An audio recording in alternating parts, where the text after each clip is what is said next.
ফিরাউন মানুষের সামনে খোদা সাজে, যখন রাত নির্জন হয় আমি রব্বে কারিমের দরবারে ফিরাউন কান্দার কয়, রব্বে কারিম আমি মানুষের কাছে খোদা হয়েছি, তুমি আমার প্রকৃত রব, তুমি আমার খোদা, তুমি আমার আল্লাহ, ও আমার আল্লাহ, তুমি ছাড়া কেউ আমার নাই, যেহেতু মানুষের সামনে খোদা বলে দাবি করে ফেলেছি, আল্লাহ তুমি আমার গজব দিও না, তুমি আমার বিপদ দিও না।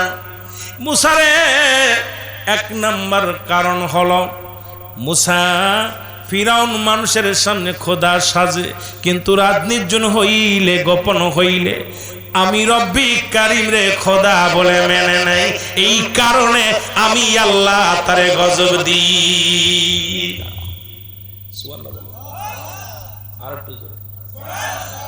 এটা দুই নাম্বার কারণ মুসারে, দুই নাম্বার কারণ আমি ফিরাউনকে গজব দিই না। দুই নাম্বার কারণ হলো ফিরাউনের মা বেঁচে আছে পৃথিবীর মধ্যে, জনম দুঃখিনী মা। ওই ফিরাউন যতই যা করুন মার বড় খেদমত করে, মার বড় মায়া করে। মুসা শোন রে মুসা, ফিরাউন মা জননীর বড় খেদমত করে, মার সেবা করে, মা দুঃখিনী পায়খানা প্রস্রাব করে বিছনায়, রাতের অন্ধকারে ফিরাউন মার পায়খানা ধোয়া দেয়, মাকে কোলে করে খাওয়ায়া দেয়, আর ওই মা দোয়া করে, আল্লাহ তুমি আমার মুসারে যদি গজব দাও তাহলে আমার সেবা করবে কে? ও আল্লাহ তুমি আমার ফিরাউনকে গজব দিও না, তুমি আমার ফিরাউনকে কষ্ট দিও না, আমার ফিরাউনকে যদি তুমি গজব দেয়া শেষ করে দাও, আমি দুঃখিনী মা, আমি বুড়া মা, আমার কে খেদমত করবে, কে আমারে ভালোবাসবে রে, কে আমার পায়খানা প্রস্রাব ধোয়া দিবে, কে আমারে ঘুম পাড়ায়া দিবে, কে আমারে খাওয়ায়া দিবে? নবী মুসা রে আমি দুই নাম্বার কারণ এই জন্য তারে গজব দিই না। দুই নাম্বার গজব না দেওয়ার কারণ হলো রে মুসা রে তার মা হাত উঠায় কান্দে, মার দোয়া আমি আল্লাহ কবুল করে ফেলেছি। 10 মাস 10 দিন গর্ভে ধারণ করেছিল যে মা, এই মা যখন আল্লাহ বলে ডাক দেয়, নবী মুসা, মুসা রে তুমি বলো গজব দিতে, মা আল্লাহ গজব দিস না।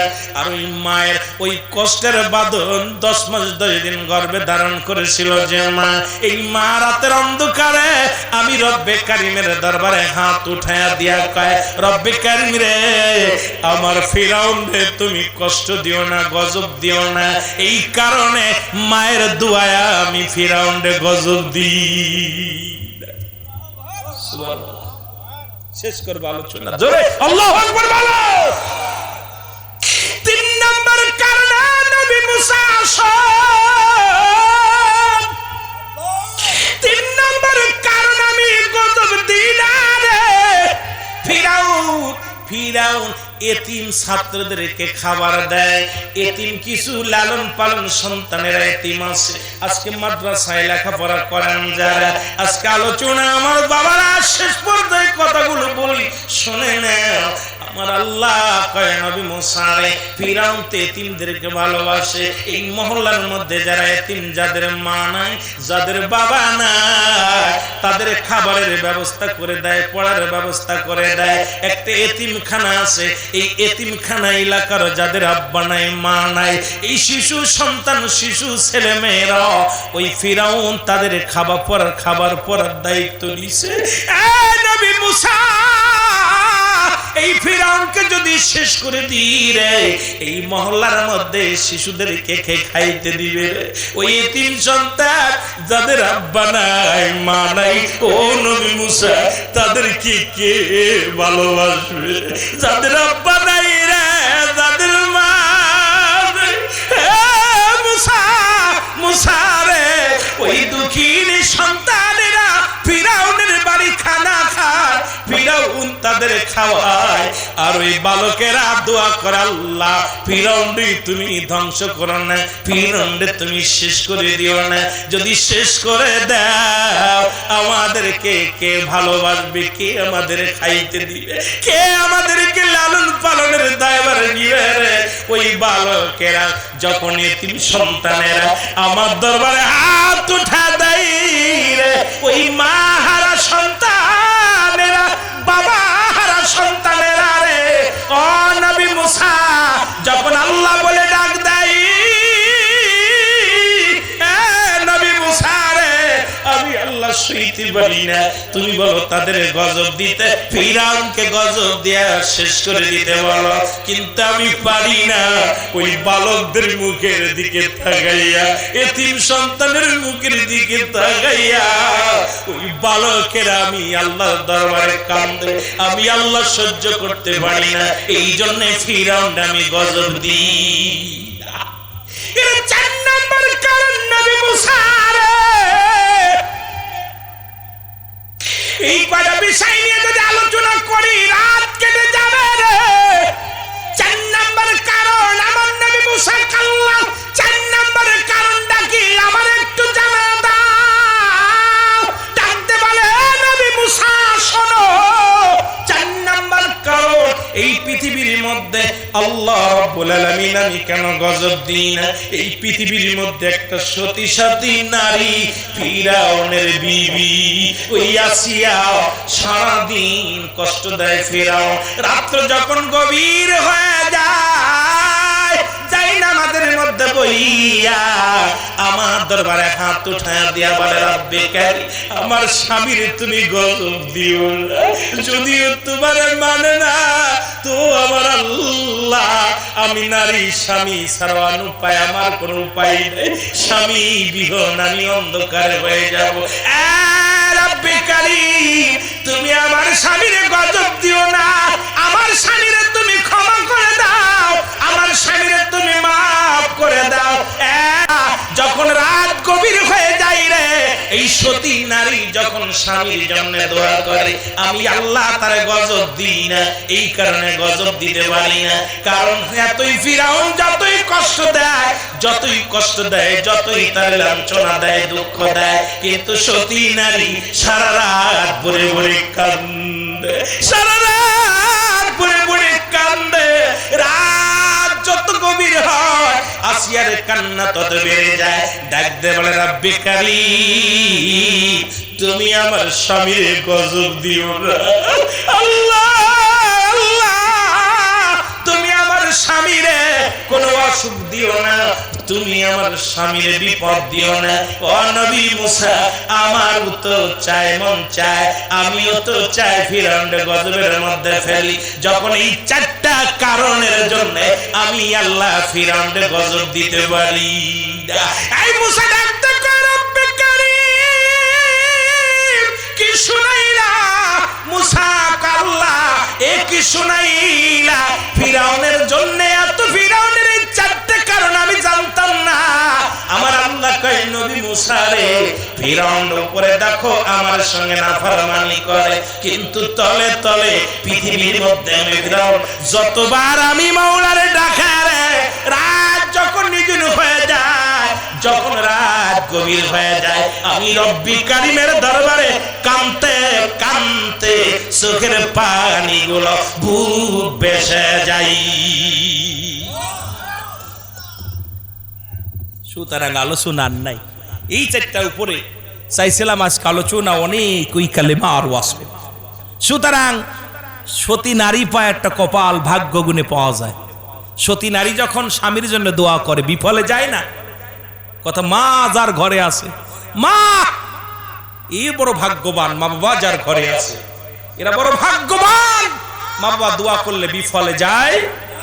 এতিম অসহায় মানুষ, এতিম অসহায় মানুষ যখন তাদের সাহায্য সহযোগিতা করলে এটা বিফলে যায় না। এতিমদের সাহায্য করবেন, সহযোগিতা করবেন, জোরে বলেন না মারহাবা। ও আমার স্বামী আমি আপনার কাছে এক অনুরোধ করি, জীবনে আমি কোনোদিন কোন পুরুষের মুখ দেখি নাই, আপনি আমার একমাত্র পুরুষ, আপনি আমার স্বামী, আপনাকে অনুরোধ করবো আপনি আমাকে 1 মিনিট আমাকে একটু সময় দেন, আমি আপনাকে প্রাণ ভরে দেখব। কারণ আমি জানি আমার নবীজি রহমতের নবী, রাহমাতুল লিল আলামিন, যেহেতু ইতিপূর্বে যতগুলো যুদ্ধ হয়েছে, এই যুদ্ধে একের অধিক সেনাপতির নাম ঘোষণা করেছে, তারা দুনিয়ার মধ্যে কেউ বেঁচে নাই, সবাই শাহাদাতের পেয়ালা পান করেছে। সুতরাং স্বামীরে, আপনার পরে আরো 2 জন সাহাবীর নাম আছে, তার মানে আর বুঝতে বাকি নাই আপনি হুনাইনের যুদ্ধে শাহাদাতের পেয়ালা পান করবে। ও আমার স্বামী, নির্ঘাত আপনি হুনাইনের যুদ্ধে শাহাদাতের পেয়ালা পান করাবেন, আপনাকে একটু প্রাণ ভরে দেখবো, কারণ আপনাকে একটু দেখে প্রাণ জোড়াই করে আমার স্বামী হুযায়ফা হাতের মধ্যে চিঠিখানা পাইয়া চিঠির মধ্যে লেখলেন, বিবি রে, আমাকে তুমি ক্ষমা করে দিও, আমি তোমার হক আদায় করতে পারলাম না। ও আমার বিবি, আমিও জীবনে কোনোদিন কোনো মহিলা দেখি নাই, আমার জীবনের প্রথম মহিলা তুমি, মেয়ে তুমি, আমিও তোমার প্রথম জীবনের স্বামী। ও বিবি, আমারে তুমি ক্ষমা করবা, কারণ একটু পরেই আমি হুনাইনের যুদ্ধে রওনা দিব, এখন তোমাকে আমি সময় দিতে পারবো না, আমাকে তুমি ক্ষমা করে দিও, দেখা হবে কিয়ামতের ময়দানে। জোরে বলেন মারহাবা। আর একটু জোরে জোরে চিল্লায় বলা যাবেন আল্লাহু আকবার, আর একটু জোরে বলো আল্লাহু আকবার। ও যুবক বন্ধুরা, শোনে না, এবার চিঠিখানা চলে গেল, আবার একটা চিঠি আসলেন, চিঠিখানার মধ্যে লেখলেন, প্রাণের বিবি লেখলেন, স্বামী রে, খোদার কসম করে বলি, আপনাকে আমি বাধা দিব না, আপনাকে আমি ঠেকাইব না, শুধু দূর থেকে একটু দেখবো, প্রাণ ভরে আপনি আমার স্বামী। কিয়ামতের ময়দানে আপনার স্মৃতি নিয়ে উঠতে চাই, কিয়ামতের ময়দানে যেদিন আল্লাহর জান্নাতে আপনি যাবেন, সেদিন আমি যেন আপনাকে চিনি, ওই জান্নাতের মধ্যে যেতে পারি। ও আমার স্বামী, আপনার কাছে একটা মাত্র দাবি, আপনি আমাকে 1 মিনিট একটু সময় দেন, আমি আপনাকে একটু প্রাণ ভরে দেখব। দ্বিতীয় চিঠিখানা আসলো, হুযায়ফা লিখে দিলেন, বিবিরা, আমাকে তুমি ক্ষমা করে দিও, কারণ তোমার কাছে যেটুকু সময় আমি নষ্ট করব, ওই সময়টুকু রহমতের নবী রাহমাতাল লিল আলামিনের কদমে আমি কাটায়া দিব। জোরে জোরে চিল্লায়া বলা যাবে না মারহাবা, আর একটু জোরে জোরে চিল্লায়া বলা যাবে না আল্লাহু আকবার। তৃতীয় আর একটা চিঠি আসবে, চিঠির মধ্যে লেখছে, স্বামী,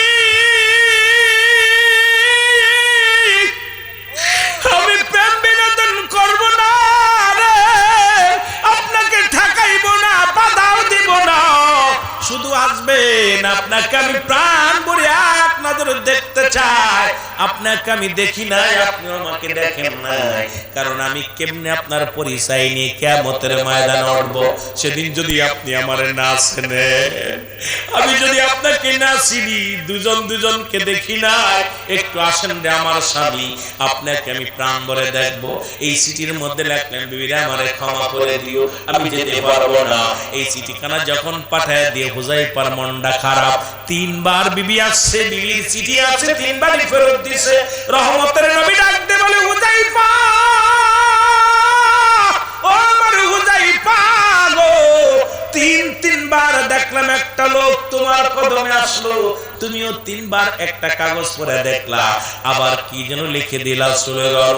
বলি, ইয়া রাসূলুল্লাহ, ইয়া হাবিবাল্লাহ, আপনার কাছে আমি লুকাইব না, হুজুর গো, আমি গত রাত্রে বিয়া করেছি, আমার বিবি ধলা না কালো, সুন্দর না কেমন আমি দেখি নাই, বিবি আমাকে দেখে নাই, আমিও বিবিরে দেখি নাই, ইয়া রাসূলুল্লাহ, ইয়া হাবিবাল্লাহ, আমার যুদ্ধের ডাক এসে গেছে, আমি বিবিকে রেখে আপনার কদমে আসি, এই জন্য হুজুর গো, আমার বিবি আমার সঙ্গে দেখা করার জন্য পাগল হয়ে গেছে, ইয়া রাসূলুল্লাহ, ইয়া হাবিবাল্লাহ, আমি যাই নাই, কারণ আমার যেতে হবে, যুদ্ধের ময়দানে যেতে হবে।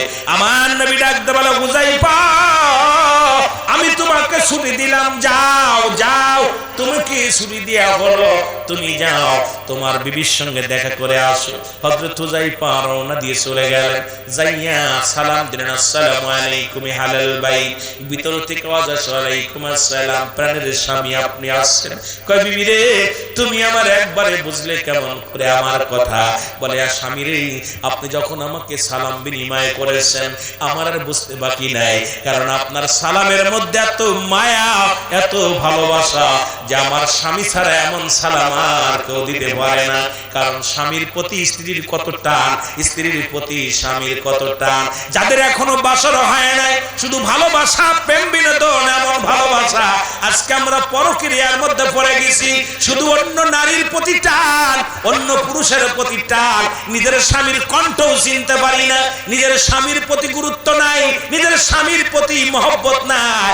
আইরে ও নারীরা, শুনে নাও, শুনে নাও, যখনই তোমার স্বামীকে রেখে অন্য পুরুষের প্রেমে আসক্ত হয়ে যাও, অসংখ্য মুসলমান শুনে নাও, জান্নাতি ফেরেশতারা, জান্নাতি নারীরা ডাক দেবে, ও দুনিয়ার নারীরা, তোমার স্বামীর হক তুমি নষ্ট করলা, তোমার স্বামীর অধিকার তুমি বঞ্চিত করলা, তুমি দুনিয়ার মধ্যে সবচেয়ে পাপিষ্ট নারী, তুমি দুনিয়ার মধ্যে পাপিষ্ট মহিলা, তুমি দুনিয়া থেকেও লাঞ্ছিত, পরপারও তোমরা লাঞ্ছিত, কারণ স্বামীর হক তোমরা নষ্ট করো। এই নষ্ট করার জন্য কিয়ামতের ময়দানে তোমাদের জন্য নির্ধারিত হবে জাহান্নাম। জোরে জোরে চিল্লায় বলা যাবে না আল্লাহু আকবার। এ আমার ভাইরা, আমার বন্ধুরা, আমার গভীর মনোযোগ। হুযায়ফার বিবি ডাক দেন, স্বামী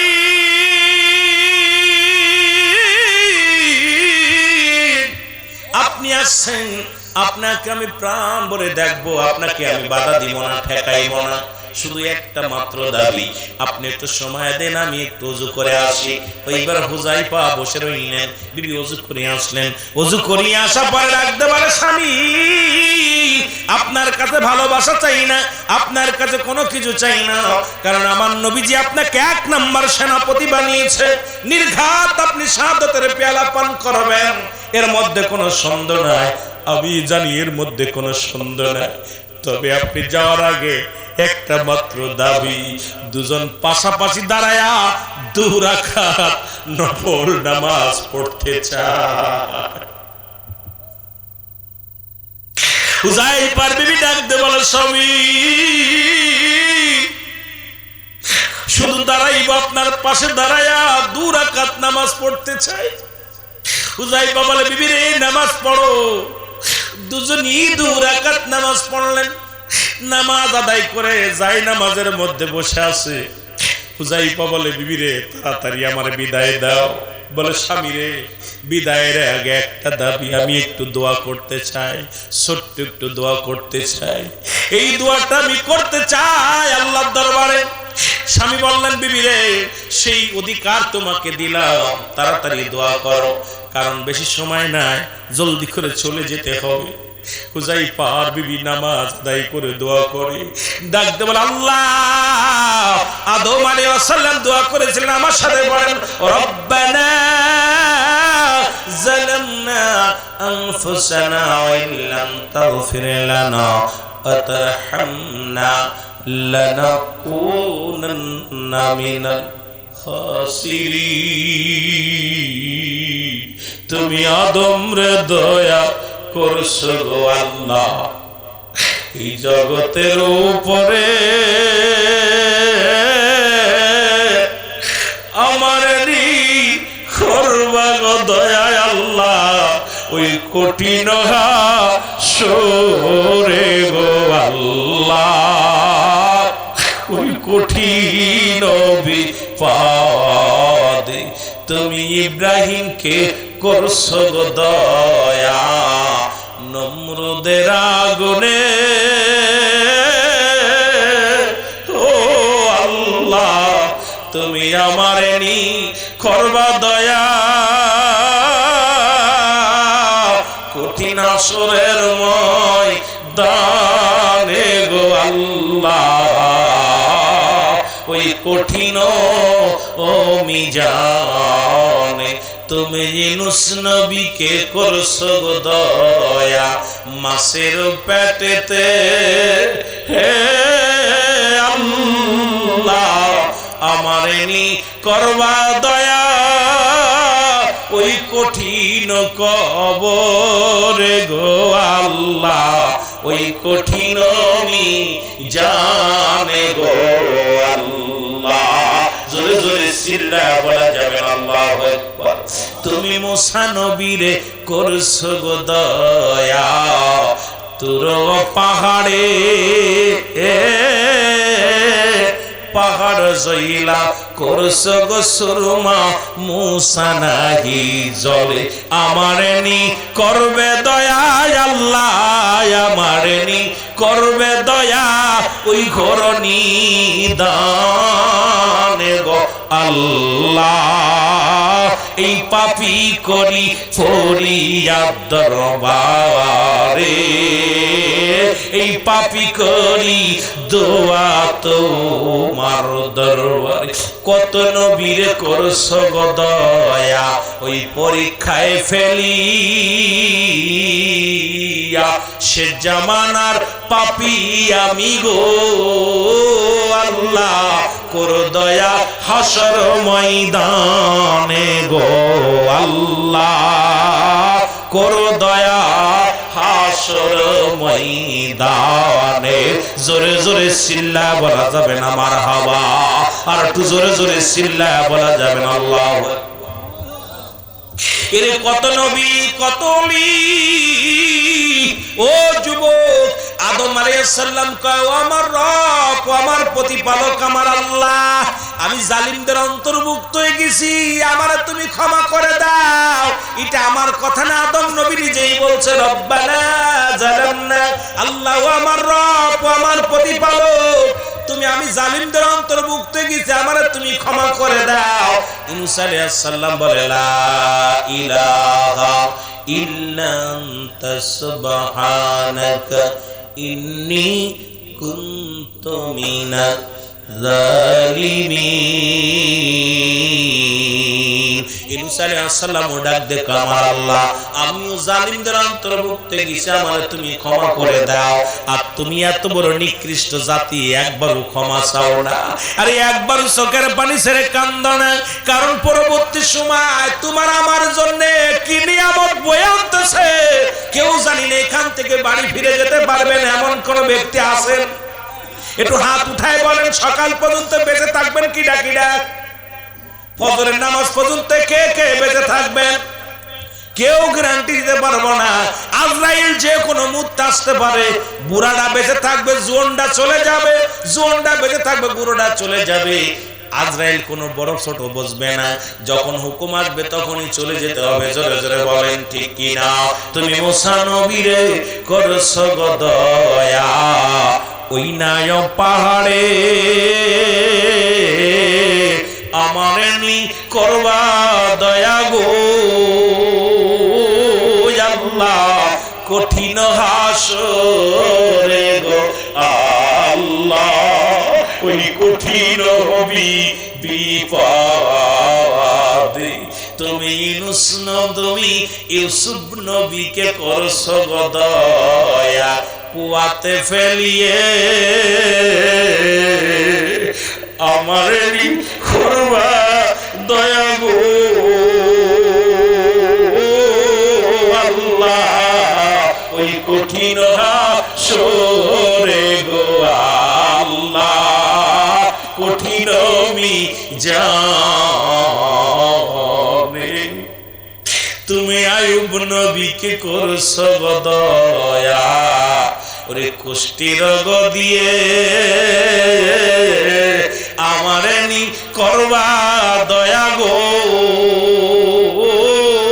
আল্লাহ ওই কঠিন মিজানে গো আল্লাহ ওই কঠিন মিজানে এই আল্লাহ কয় বান্দারে যেদিন কিচ্ছু বলতে কিচ্ছু থাকবে না কুল্লু মান আলাইহা ফান ও আলেম সাহেব শোনো আল্লাহ কয় বান্দারে এই জমিনটা আমি রাখবো না এই জমিনটা আমি চূর্ণ বিচ্ছিন্ন করে দিব,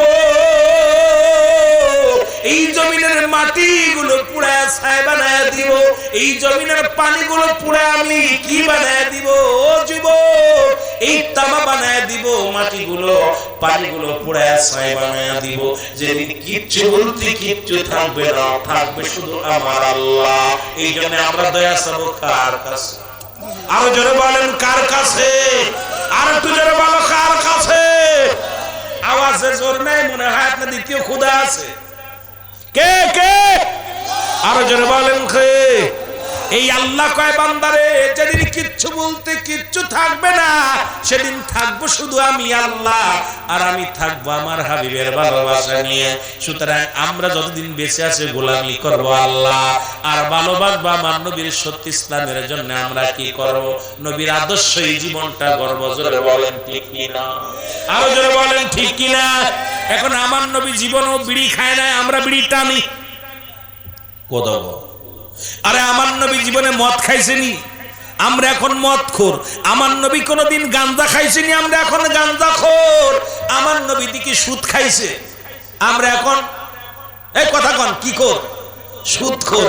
আমার নবী কি মুসলমান? শোনো, আমার নবী কি ঘুষ খাইছে? ঘুষ কথা কয়?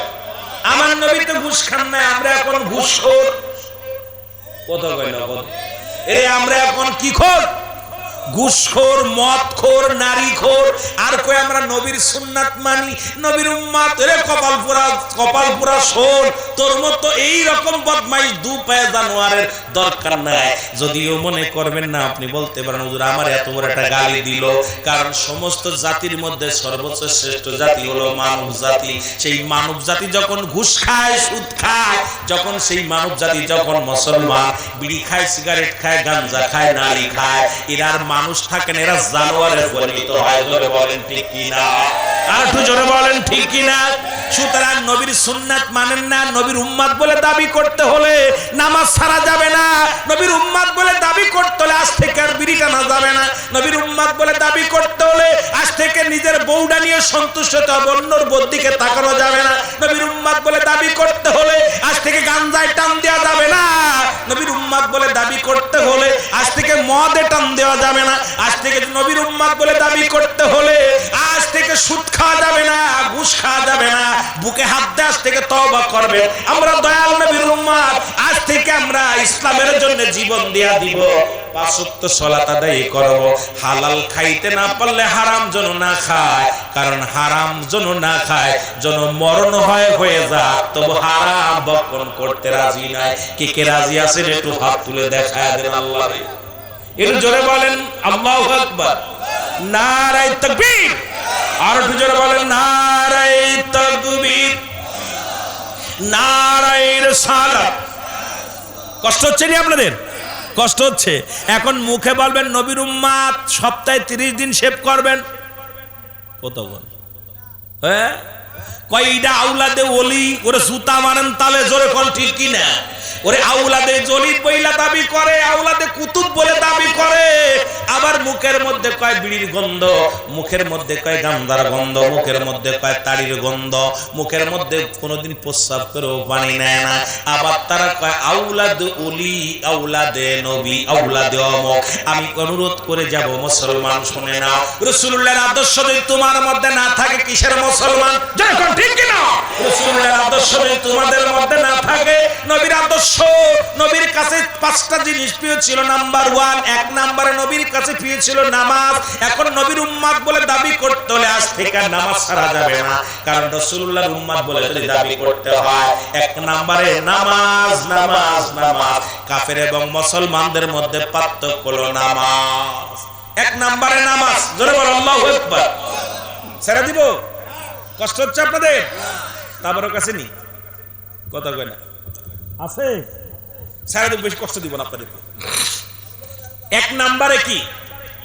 রাসূলুল্লাহর কাছে 1 নাম্বার প্রিয় ছিল কি? এই আস্তে না করে কইতেন, এরা আপনাদের পড়তে আমি তওবা করে দিতেন। 1 নাম্বার কি ছিল নবীর কাছে প্রিয়?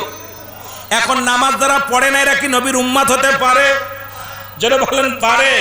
1 নম্বরে নবীর কাছে প্রিয় ছিল নামাজ। আপনার কাছে প্রিয় হওয়া লাগবে নামাজ। দুই নাম্বার প্রিয় ছিল রাসূলুল্লাহর কাছে তার উম্মতগণ। আজ থেকে আপনার কাছেও প্রিয় হওয়া লাগবে অপর মুসলমান। আপনার নিজের জীবনের চাইতে আরেকজনকে বুকের ভিতরে নেবেন, ভালোবাসবেন। আজকে মিথ্যা মামলা দিতে পারেন না, ওই মাফ করে তারে খুন করতে পারেন না। আজকে টুপি দাড়ি মাথায় দিয়া মাফ করে মানুষ হত্যা করো। ও যুবক শুনে নাও, নবীর উম্মত দুই নাম্বার প্রিয় ছিল নবীর কাছে তার উম্মতগণ। রাসূলুল্লাহ তার উম্মতদেরকে এত ভালোবাসতেন। আপনি মুসলমান হয়ে মুসলমানের বিরুদ্ধে মিথ্যা মামলা দেন, মিথ্যা হয়রানি মামলা দেন, সম্পদ ভোগ করে নেন, তারে হত্যা, তারে কষ্ট দেন, লাঞ্ছনা করে, আপনি জীবনেও নবীর উম্মত বলে দাবি করতে পারেন না। দুই নাম্বার হলো রাসূলুল্লাহর কাছে প্রিয় ছিল তার উম্মতগণ। তিন নাম্বার নবীর কাছে প্রিয় ছিল তার বিবিগণ। সুবহানাল্লাহ বলেন আরো জোরে। রাসূলুল্লাহর কাছে তিন নাম্বার ছিল তার বিবিগণ। বিবিদেরকে অত্যন্ত ভালোবাসতো, বিবিদেরকে শ্রদ্ধা করত, বিবিরাও তার স্বামীদেরকে সম্মান করত, ভালোবাসতো। এ অর্ধঙ্গিনী এমনি বলে না। ও যুবক গভীর মনোযোগ, এই পৃথিবীর মধ্যে এই জন্য মুসলমান, কারণ বিবিদেরকে বুকে রাখতেন। রাখার কারণ কি? আল্লাহ রাব্বুল আমিন আদম আলাইহিস সালামের বাম পাশের একটা হাড়ি দিয়া এই আদম আলাইহিস সালামকে সৃষ্টি করলেন।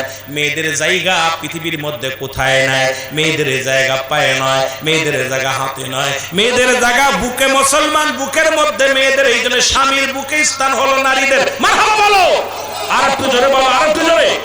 মেয়েদের স্থান হলো স্বামীর বুকে। এই স্বামীর বুকে যত তারা নিরাপদে থাকে, এত নিরাপদে পৃথিবীর মধ্যে আর কোথাও থাকে না। পৃথিবীর মধ্যে বাবার কোলে এত নিরাপদে নয়, ও মুসলমান ভাইয়ের কোলে নয়, এই শ্বশুরের কাছে নয়, শাশুড়ির কাছে নয়। পৃথিবীর মধ্যে স্বামীর বুকে যত সুখ আছে, স্বামীর বুকে যত শান্তি আছে।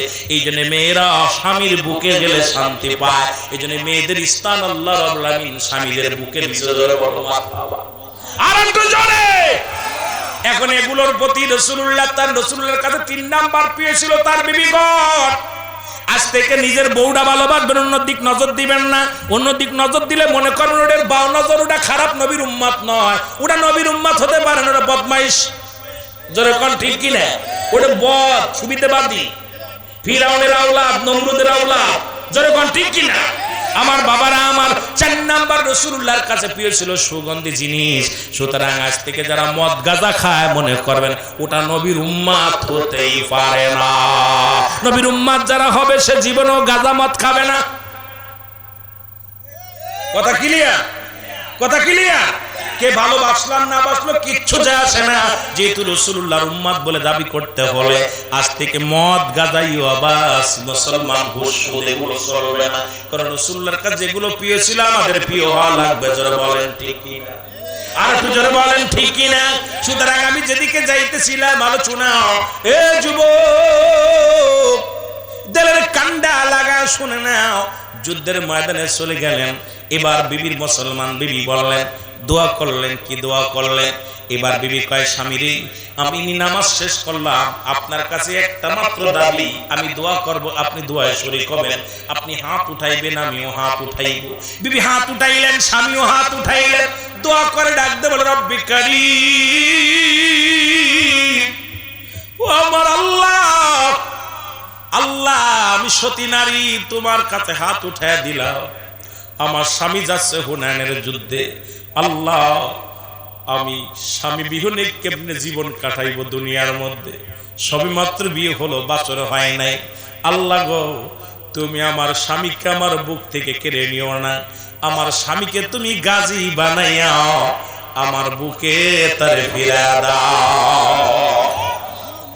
সঙ্গে সঙ্গে হুযায়ফা হাতটা নামায় ফেললেন। আল্লাহু আকবার বলো। সঙ্গে সঙ্গে হুযায়ফা কি করলেন? হাতটা নামায় ফেললেন। হাতটা যখন নামায় ফেললেন, বিবি ডাক দেখা, ও স্বামী আপনি কি করলেন? আপনি কি করলেন? হাতটা নামায় ফেললেন। এই মাত্র দোয়া কবুল হতেছিল। কারণ এই এমন একটা সময় আমি মুসাফির, আমি সতী নারী, যখন আল্লাহর দরবারে হাত উঠায় দিছি, আমার আল্লাহ রাব্বুল আলামিন আমার দোয়া কবুল করবে, এর মধ্যে কোনো সন্দেহ নেই। আপনি হাতটা উঠায় দিলেন। হুযায়ফা কয়, বিবি রে, ও বিবি, রাসূলুল্লাহ আমাকে কি বলেছে? আমাকে এখন ওই যুদ্ধের ময়দানে 1 নাম্বার সেনাপতি বানাইয়া নামটা লিখে দিছে রে বিবি।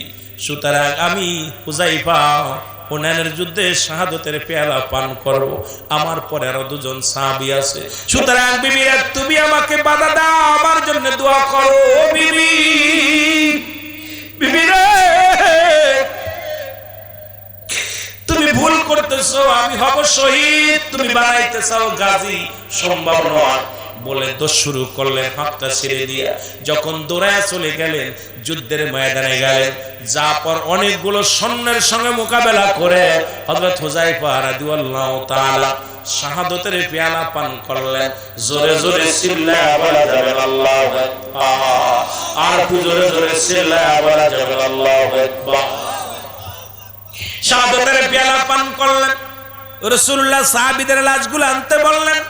সাহাবীদের লাশগুলো একে একে করে নিয়ে আসলেন। আমার রাসূলুল্লাহ হুযায়ফার লাশখানা ধরে নবীজি চোখের পানি ছেড়ে কাঁদতে লাগলেন। রাসূলুল্লাহ কান্দে। সাহাবীরা বলে, হুজুর আপনার হুযায়ফার পাশে কেন আপনি কান্দেন? নবী কও, আমার সাহাবীরা আমার হুযায়ফার লাশটা ধরে কেন কান্দিস?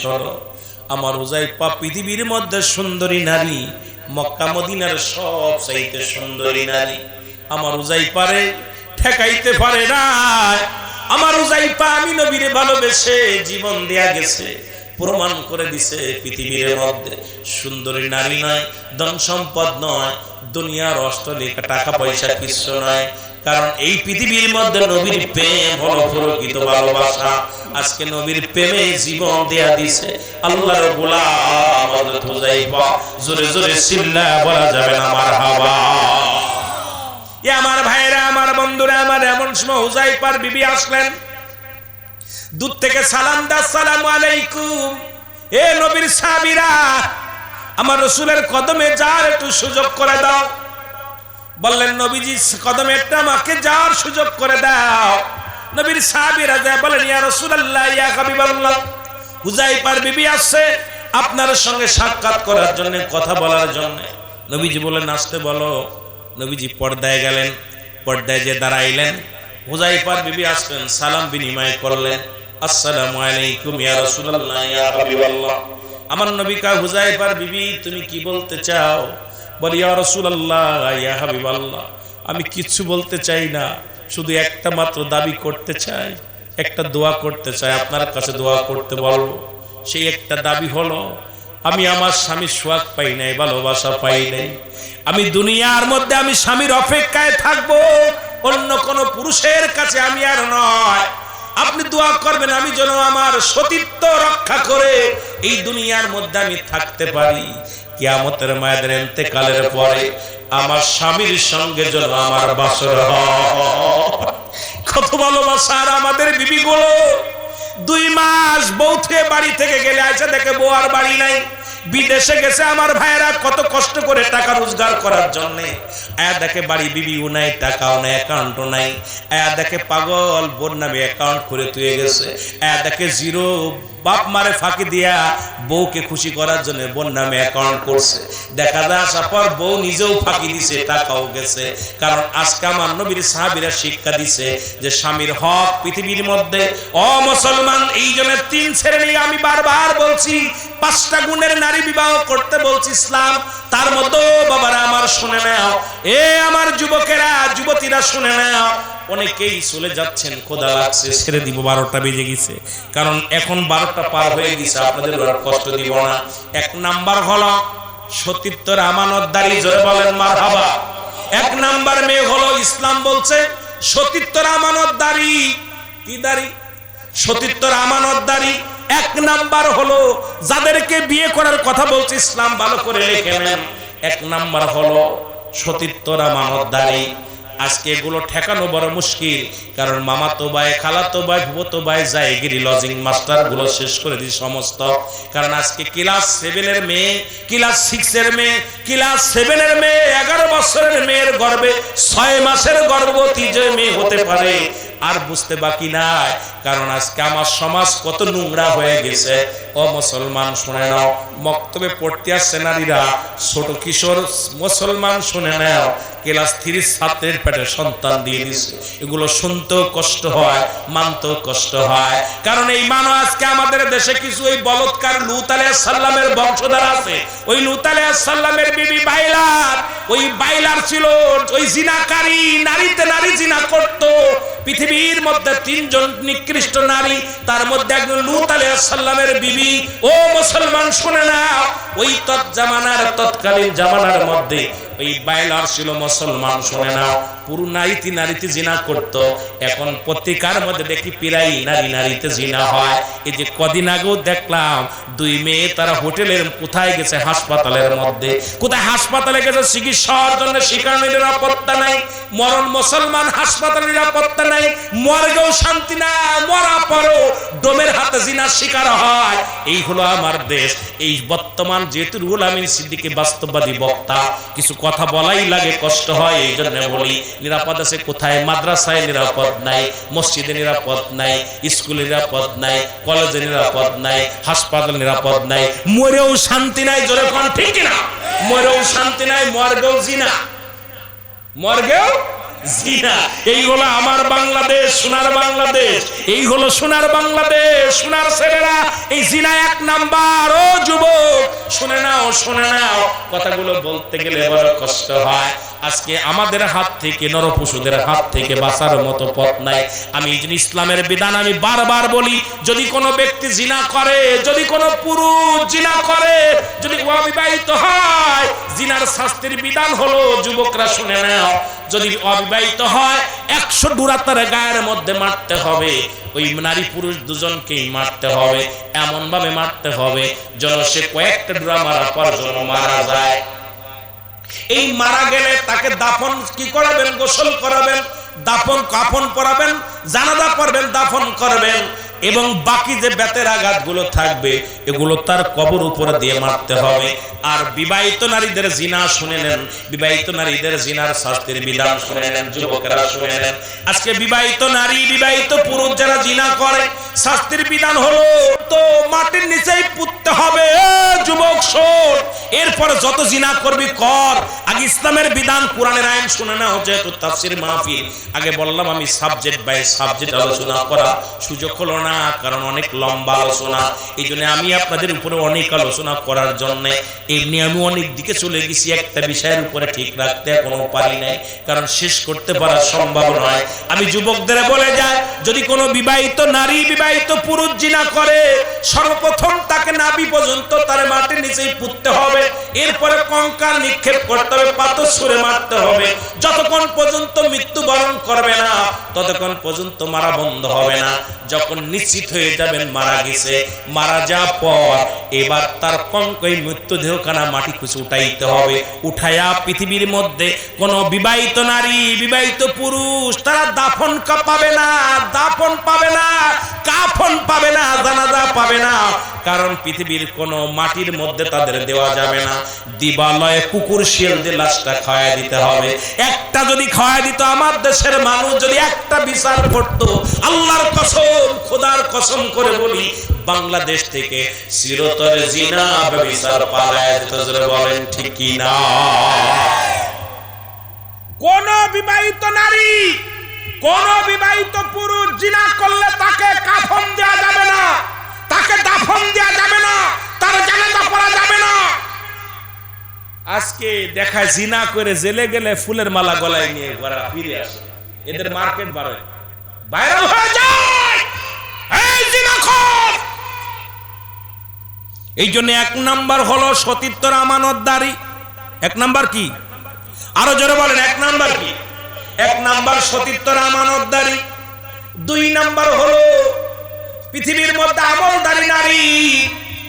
এখন আমল এমন আমল হয়েছে, শুধু মুসলমান 100% সারা রাত ভরে দেখে ছবির মধ্যে এখন হুজুর যদি বলে আমি জীবনেও খারাপ ছবি দেখি নাই, ল্যাংটা ছবি দেখি নাই, আমি গুনার মতো বাটপাড়া দুনিয়ার মধ্যে কেউ নাই, মোবাইল খুললে এর মধ্যে ল্যাংটা ছবি জোরে কোন ঠিক কি না, ওই ল্যাংটা দোহাই ল্যাংটা দোহাই ল্যাংটা সুলেমান বাবা এই ল্যাংটা বাবা এর এখন দেখি সেরাসেরি সবই ল্যাংটা জোরে কোন ঠিক কি না। এ যুবক বাবারা শুনে নেন জগবীর মনোযোগ।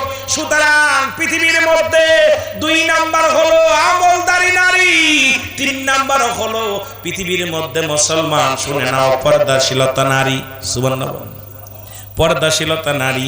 এখন আমার দেশে পর্দা নাই, যাও 2 সাইডে আছে ডিজিটাল ওন্না, আমার হুজুরের বউ চলে যায়, হুজুরের মেয়ে চলে যায় ডিজিটাল বুরকা পরে, দেখা যায় এমন ফিট পাটুর বুরকা পরছে, বডির মাপ দেখা যায়, গায়ের মাপ দেখা যায়, পার মাপ দেখা যায়, এগুলো মাপ দেখা যায় কতটুকু ইঞ্চি, কয় ইঞ্চি লম্বা, কয় ইঞ্চি খাটো, কয় ইঞ্চি বডি খানা, উরত কয় ইঞ্চি, সব মাপ করা যায়। জোরে কোন ঠিক কিনা? আর একটু জোরে বলেন ঠিক কিনা? আবার এখন আমার দেশে কয় আমার পোশাক স্বাধীনতা দেওয়া লাগবে, পোশাকের স্বাধীনতা।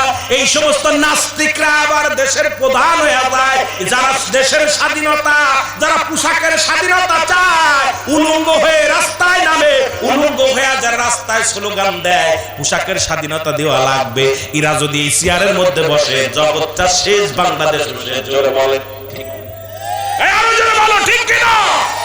এই সমস্ত ল্যাংটা মেয়েরা জোরে কোন ঠিক কিনা? আরো জোরে বলেন ঠিক কিনা?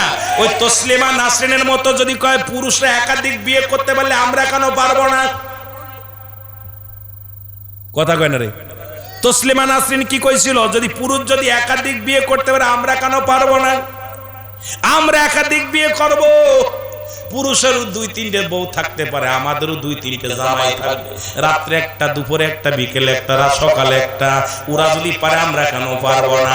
এরা যদি হয় আমার দেশের নেতা, তাহলে দেশটা একেবারেই হয়ে যাবে খেতা ছিলা। জোরে বলেন ঠিক কি না? আর একটু জোরে বলেন ঠিক কি না? রাগ করেননি? রাগ করেন?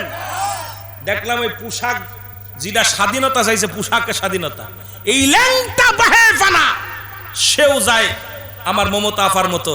কথা বুঝেননি? আমি যদিও কারোর গিবাত করি না, কারোর বিরোধিতা করি না, তবে দুঃখের কথা আমি কি কারোর বিরোধিতা করতেছি? বিরোধিতা করতেছি? গিবাত করতে কারে? সত্য কথাটা প্রকাশ করতে হবে। আমলদারি নারী আমার দেশে এখন 2 নাম্বার, 3 নাম্বার হলো পর্দাশীলতা নারী, 4 নাম্বার হলো গুণবতী নারী। মারহাবা বলেন না? আর একটু জোরে বলেন। 5 নাম্বার হলো আদর্শবান বাবা মায়ের সন্তান। আজ থেকে প্রতিজ্ঞা করব, কোনো গাঞ্জাখোরের মেয়ে বিয়ে করব না, কোনো ঘুষখোরের মেয়ে বিয়ে করব না, কোনো সুদখোরের মেয়ে বিয়ে করব না। এই গ্রামের মধ্যে কে কে সুদ খায়, কে কে ঘুষ খায় আপনারা জানেন কি জানেন না? জোরে বলেন জানেন কি জানেন না? আজ থেকে প্রতিজ্ঞা করবেন, কোন ঘুষখোরের সঙ্গে কোনো আত্মীয়তা নয়। সুদখোরের মেয়ে যত বড় সুন্দরী হোক, ঘুষখোরের মেয়ে যত বড় সুন্দরী হোক, ওর দিকে ঘুরেও আমরা তাকাবো। জোরে কোন ঠিক কি না? আর একটু জোরে বলেন ঠিক কি না? রাজি আছেন কে কে? একটু হাত তোলেন। আর একটু জোরে হাত তোলেন। নারায়ে তাকবীর, নারায়ে তাকবীর, নারায়ে রিসালাত। আরো জোরে জোরে বলেন মারহাবা। আর একটু জোরে বলেন মারহাবা। আল কোরআনের আলো, আল হাদিসের আলো। একটু মহব্বতের সঙ্গে জিকির করুন লা ইলাহা।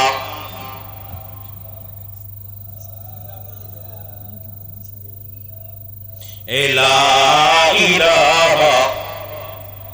এ বাবা বসেন, বসেন। আপনাদের আমি হক কথা বললে অনেকের কষ্ট হইব, আমি জানি। অনেক 90% ফ্যামিলির মধ্যে ধরে গেছে বিপদ। আরে আমরা হুজুররা ওয়াজ করি, বাড়ি জানি, আমি বলি, মাঝে মাঝেই বলি, রাগ করেন না। অধিকাংশ হুজুরের বাড়ি যাইতে হবে। আজকে একটা বাড়ি পর্দা নাই, একটা বাড়ি সাতক্ষীরা কেমন জানি না, সারা বাংলাদেশে মৌলবীর বউ, স্ত্রী, মেয়ে, ছেলে যেভাবে চলাফেরা করতেছি আমরা, বক্তারা ওয়াজ করতেছি ঠিকই, নিজেরা মানতেছি না। জোরে বলেন ঠিক কিনা? নিজেরাই মানতেছি না। ওয়াজ করার সময় কম কথা বলতেছি না, কথা বলার সময় এমন ভাবে বলতেছি, কিন্তু বাড়িতে দেখেন বউ চলে যাচ্ছে একা একা মার্কেটে, মেয়ে চলে যাচ্ছে বেগানা পুরুষের হাত ধরে মার্কেটে, আয়া ওয়াজ করতেছি, ফাটিয়ে ফেলতেছি ওয়াজ। কথা বুঝিনি? আর এই কান্দা কানতেছি ওয়াজে, এই জন্য বাংলাদেশে ওয়াজেও কোনো ফায়দা হচ্ছে না। আগে ছিল মসজিদ কাঁচা, ইমান ছিল পাকা, এখন মসজিদ হয়েছে পাকা, ইমান একেবারে পাকা। যদি বলেন ঠিক কিনা? এই যে 5টা গুণের নারী রাসূল পাক সাল্লাল্লাহু আলাইহি সাল্লাম দোয়া করলেন হুযায়ফার বিবির জন্য। বললেন হুজুর আরেকটা দাবি, সেটা হলো আপনার কাছে আরেকটা দাবি করবে, সেই দাবিটা আপনি দোয়া করেন আল্লাহ যেন ইয়াউমুল কিয়ামতের ময়দানে আমার স্বামীর সঙ্গে আমি জান্নাতে যেতে পারি। আর একটু জোরে, আর একটু জোরে। রাসূল দোয়া করলেন, মনে আসেনি? রাসূল দোয়া করলেন, বলো হুযায়ফার বিবি আমি তোমার জন্য দোয়া করি আল্লাহ যেন তোমাদের জান্নাত দান করেন, যে জান্নাতে আমার হুযায়ফা যাবে রে। কারণ আমার হুযায়ফা আমি নবীর প্রেমের মালা গলায় নিয়া, আমি নবীর প্রেমের ভালোবাসা বুকে ধারণ করিয়া আমার হুযায়ফা জীবন দেয়া গেছে। আমার হুযায়ফারে আমার আল্লাহ জান্নাত দিবে, ওই জান্নাতে যেন তোমারও ঠিকানা হয়। আর আমি দোয়া করি ওই হুযায়ফার সঙ্গে যেন কিয়ামতের ময়দানে তোমার স্বামী স্ত্রীর বাসর করে আল্লাহ ব্যবস্থা করে দেয়। আর দুজন বলো মারহাবা। ওরে একটা জান্নাতীর জন্য 70 জন হুর থাকবে। কতজন? কতজন? এর দুনিয়ার মধ্যে মহিলা দুনিয়ার সুন্দরী চাই না, কবর সুন্দরী চাই? কিডা কিডা দুনিয়ার সুন্দরী চান? হাত উঠান। এই যুবকরা কিরা কে আছেন? দুনিয়ার সুন্দরী বউ চান কিডা কিডা? চাইনি।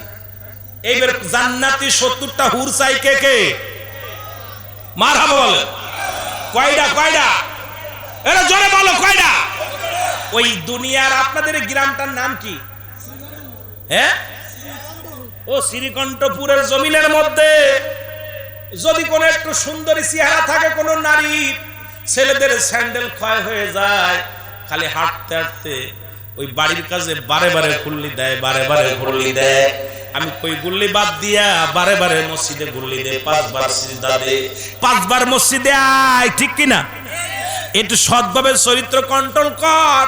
পৃথিবীর মধ্যে ইন্তেকালের পর আল্লাহ জান্নাত দিব, আর জান্নাতের মধ্যে 70টা করে মেয়ে দিব।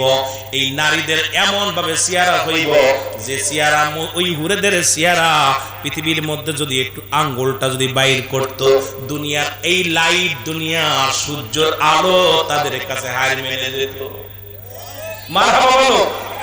তাদের গায়ের চামড়াগুলো দেখা যাবে, রক্তগুলো দেখা যাবে, সব এত সুন্দর চেহারা হবে।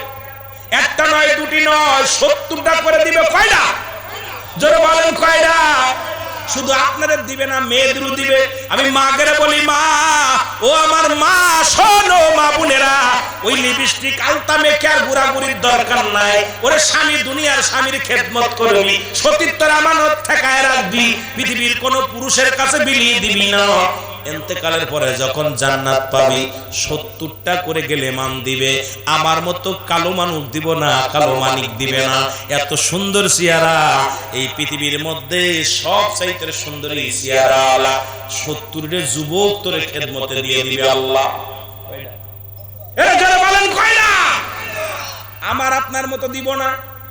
এবার ডাকবে ওই মেয়েটা যদি চাইবো আল্লাহ আমার দুনিয়ার স্বামী দাও, সঙ্গে সঙ্গে আল্লাহ দুনিয়ার স্বামী দিয়া দিব। আর যদি দুনিয়ার স্ত্রীর ছেলে বলবে আল্লাহ আমার দুনিয়ায় সেই কালো মাজুরে দিয়ে দাও, ধলা মাজুরে দিয়ে দাও, বড়ুয়ারে দিয়ে দাও, নার্গিসরে দিয়ে দাও, আল্লাহ করো দিলাম। 70টার সঙ্গে একটা করে বোনাস। সুবহানাল্লাহ। আরো জোরে। ওরে দুনিয়াটাও পাবেন, পরপারেরটাও পাবেন। সুতরাং এই দুনিয়ার মধ্যে শুধু সতীত্ব বজায় রাখতে হবে, 2টা জিনিস কন্ট্রোল রাখতে হবে। নাম্বার 1, 1 নাম্বার হলো 2 পায়ের মধ্য বস্তু, যেটা হলো লজ্জাস্থান, পুরুষ লিঙ্গ, স্ত্রী লিঙ্গ। একমাত্র স্বামী ব্যতীত অন্য কোন পুরুষের কাছে যাবে না। আর ওই বিবিগণ, ওই নারীগণ একমাত্র তার হালাল স্বামীর কাছে যাবে, অন্য কোন স্বামীর কাছে যাবে না। ওই পুরুষগণ হালাল স্ত্রীর কাছে যাবে, অন্য কোন স্ত্রীর কাছে যাবে না। আমার নবীজি বলে গেছেন, আমার কথা না, আমার নবীজি বলছে, যারা এই জিনিসটা কন্ট্রোল করতে পারবে একমাত্র স্বামী ছাড়া অন্য কোন পুরুষের কাছে যাবে না, একমাত্র বিবি ছাড়া অন্য কোন নারীর কাছে যাবে না। আমার নবীজি বলছে ওই নারী ওই পুরুষকে আমি নবী হাত ধরে জান্নাতে নিব। আওয়াজে জোর নাই, তার মানে আপনারা দলের লোক নাকি? হ্যাঁ জোরে বলেন না সুবহানাল্লাহ। সেটা হলো একমাত্র বউর কাছে ছাড়া অন্য জায়গায় যায় নাই। বিবি ছাড়া কোথাও যায় নাই, কোনো নারীর কাছে যান নাই, পতিতালয়ে যান নাই, বেগানা নারীর কাছে যান নাই, বেগানা পুরুষের কাছে যান নাই। এই দুই শ্রেণীর পুরস্কার আমার আল্লাহ দিব, সেটা হলো রাসূল নিজে জান্নাতে নিব। আরো জোরে। আরে যুবকেরা, এত শুভ শুভ সংবাদ শোনা পর আজ থেকে পরে রোজা থাকবি, তাও কোনো মেয়ের দিক তাকাবি না। যদি জান্নাতি নারী পাইতে চাও, রাসূলুল্লাহর সঙ্গে জান্নাতে যেতে চাও, সুবহানাল্লাহ বলেন না? আর একটু জোরে বলেন না সুবহানাল্লাহ? আর একটু জোরে। ওরে আজ না হয় কাল তুমি যাইবা কবরে, যাবার পরে দেখিবে চেয়ে গো তোমার সবই রইল পড়ে, যাবার বেলায় দেখিবে চেয়ে গো তোমার সবই রইল পড়ে, যাবার বেলায় দেখিবে চেয়ে গো তোমার দাদাই গিয়েছে বাবাই গিয়েছে, কেউ আসলো না ফিরে, তোমার তো যাইতে হবে রে ও ভাই অন্ধকার কবরে, তোমার তো যাইতে হবে রে ও ভাই। আজ না হয় কাল তুমি, আজ না হয় কাল তুমি যাইবা কবরে, যাবার বেলায় দেখিবে চেয়ে গো তোমার সবই রইল পড়ে, যাবার বেলায়। এ যুবক, মুসা আলাইহিস সালাম একদিন গুসা হয়ে আল্লাহকে ডাকতে বলতেছে, আল্লাহ তুমি ফিরাউনকে কেন ধ্বংস করে দাও না? ইল্লাগো তার পারে উঠি না রে, শেষ করে দাও। আল্লাহু আকবার বলেন। আর একটু জোরে বলেন। ডাকতে বলেন, রব্বে কারীম তুমি ফিরাউনকে শেষ করে দাও। আল্লাহ তারা তুমি গজব দাও না কেন? আমার আল্লাহ কয়, মুসা রে, চারটা কারণের জন্য আমি ফিরাউনকে গজব দিই না। কয়টা কারণ? চারটা কারণের জন্য আমি ফিরাউনকে গজব দিই না। শেষ, আলোচনা রাগাবো না, শেষ। আর আলোচনা ছাড়বো? চলবো। তা উঠা উঠি দুই একটা উঠলে এবার ভাল লাগে না, ওয়াজ ভাল লাগে না, মন চাই না। এই বেটারা গানের প্যান্সে বয়া থাকে, রাত কেবল 12:30 বাজে। আপনার কাছে দূরত্ব বেশি, আমু অনেক দূরে যাব, ঢাকা যেতে হবে, সুতরাং কম দূরে না বা। আর আপনারা এই 2-4 ঘন্টার জন্য আমিও পারতাম ফাঁকি দিতে, ছেড়ে দিলে চলে যেতাম। আমারটার বাবারা আমার গভীর মনোযোগ। কয়টা কারণের জন্য তাকে গজব দিই না? এক নম্বর কারণ, কয় নবী মুসা রে, এক নম্বর কারণ যে বুঝলি না রে কপাল পোড়া গুনাহগারের দল, বলো বুঝলি না রে কপাল পোড়া গুনাহগারের দল। এই মাহফিলে বসলে পারে, মাহফিলে বসলে পারে জোড়াই তো প্রাণ, বুঝলি না রে কপাল পোড়া গুনাহগারের দল, বলেন বুঝলি না রে কপাল পোড়া। আরো জোরে জোরে বলেন, বুঝলি না রে কপাল পোড়া। মাহফিলে বসলে পারে আমার মাওলার দিদার হতে পারে, ওরে এক পলকে নিতে পারে সোনার মদিনায়, বুঝলি না রে কপাল পোড়া গুনাহগারের দল, বলো বুঝলি না রে কপাল পোড়া। আরো জোরে জোরে ছিলে বলেন, বুঝলি না রে কপাল পোড়া গুনাহগারের দল, বলো বুঝলি না রে। তোমার এমন একদিন নসিব হবে যেদিন তোমার মরণ হবে, ওরে সময় থাকতে আমল করো সময় থাকতে আমল করো পাইবে না জাত বুঝলি না রে কপাল পোড়া গুনাহগারের দল বলো বুঝলি না রে কপাল আর একটু জোরে জোরে চিল্লায় বলেন বুঝলি না রে কপাল পোড়া এই মাহফিলে বসলে পারে মাহফিলে বসলে পারে জোড়াই তো প্রাণ বুঝলি না রে কপাল পোড়া গুনাহগারের দল বলো বুঝলি না রে যাদের জন্য করলা কামাই কেউ নিবে না পাপের ভাগ তোমার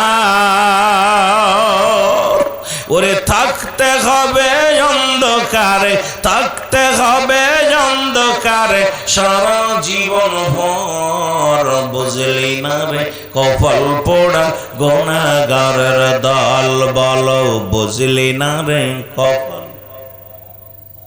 এ দুনিয়ার মুসলমান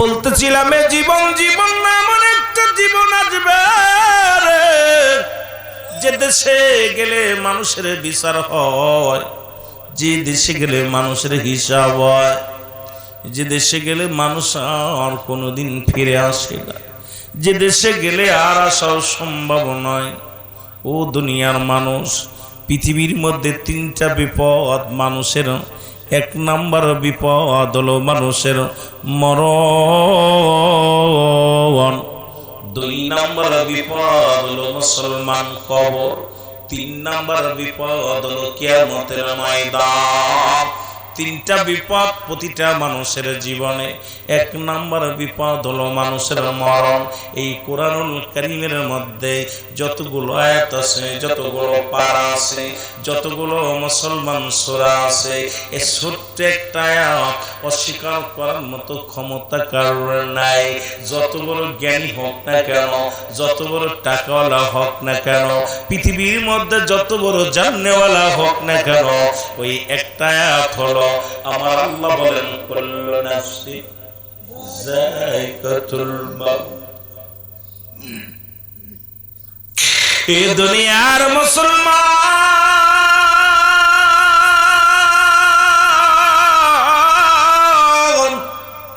আমি ধীরে ধীরে আলোচনায় যাই আস্তে আস্তে আলোচনার মধ্যে যাই আর এই কুরআনুল কারীম আল্লাহ নিজে বলেন যালিকাল কিতাবু লা রাইবা ফীহি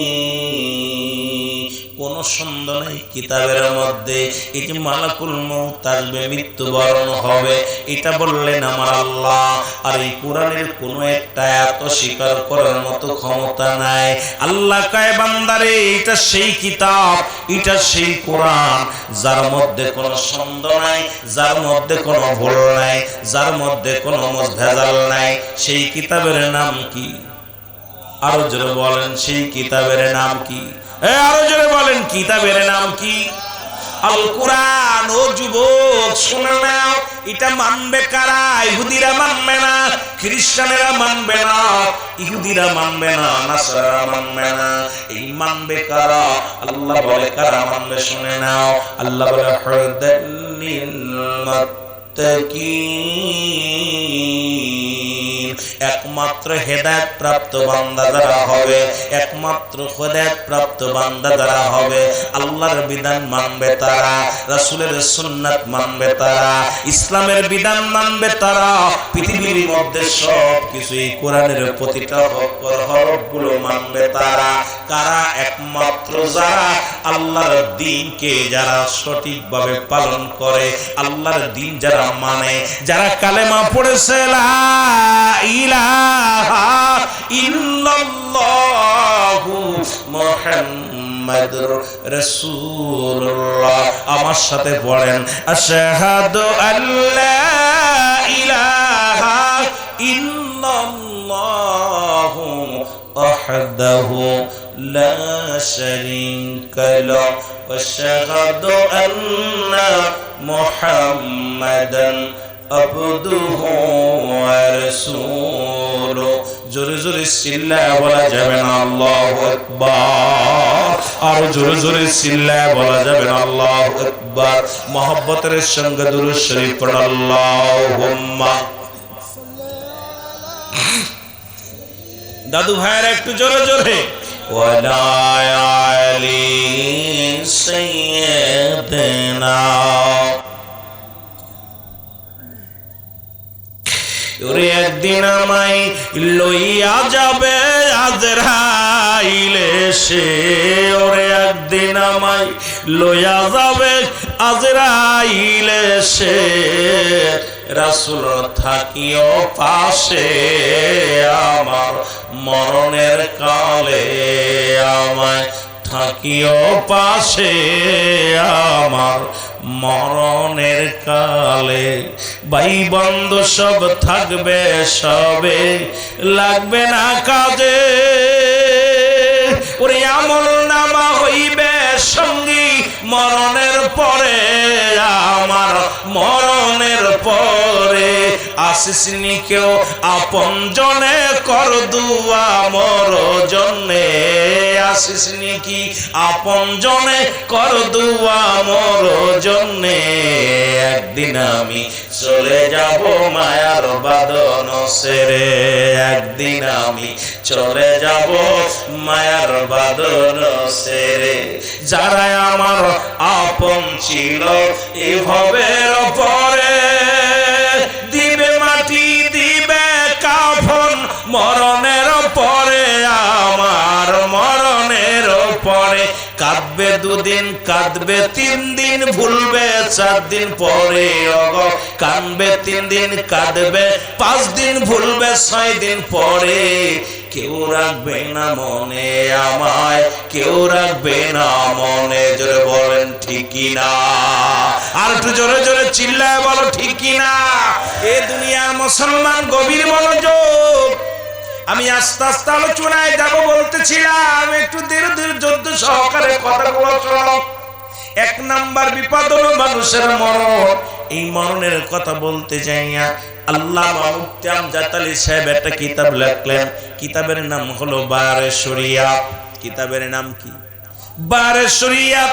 এই কিতাবের মধ্যে মুফতি আল্লামা মুফতি আমজাদ আলী সাহেব, যিনি মুসলমান কওমি অঙ্গনের বড় আলেম, বাংলাদেশের মধ্যে নয় এশিয়া মহাদেশের মধ্যে প্রখ্যাত আলেম, যার কিতাবগুলো আপনারা পড়ে না। অনেক আলেম ওলামা মুসলমান দেওবন্দ মাদ্রাসায় পড়ে, বড় বড় মুফতি মুহাদ্দিস সাহেবরা যেগুলো কিতাবগুলো পড়ে, যে কিতাব পড়ে বড় বড় মুফাসসির হয়েছেন, মুফতি হয়েছেন বাবারা আমার। এই কিতাবের মধ্যে ফতোয়ায়ে দেওবন্দের মধ্যে মুসলমান শুনে নাও, এই মুসলমান মুফতি শফিক আহমেদের লেখা এই কিতাব মুসলমান। শুধু তাই নয়, মুফতি আমজাদ আলী সাহেব উনিও একটা কিতাব লিখলেন। কিতাবের নাম হলো বারে শরিয়াত। এই কিতাবের মধ্যে শরিয়াতের বিধানের কথা লিখতে যাইয়া উনি বললেন, দুনিয়ার মানুষ শোনো, মানুষ যখন সাধারণ মৃত্যুবরণ করে 70টা উটের গায়ের চামড়া জবাই না করিয়া উল্টো দিকে টান দিয়া লবণ আর মরিচ লাগায় দিলে যতটুকু যন্ত্রণা হয়, আল্লাহ আল্লাহ আল্লাহ, এর চাইতে 70 গুণ যন্ত্রণা হলো একটা সাধারণ মৃত্যু। এখন যারা মরণকালে পায়খানা করে দেয়, মরণের সময় যারা প্রস্রাব করে দেয়, মরণের সময় যারা জিহ্বাটা যাদের বড় হয়ে যায়, মরণের সময় অনেক মানুষের মুসলমান কবির বড় চোখ দুটি বড় বড় হয়ে যায়।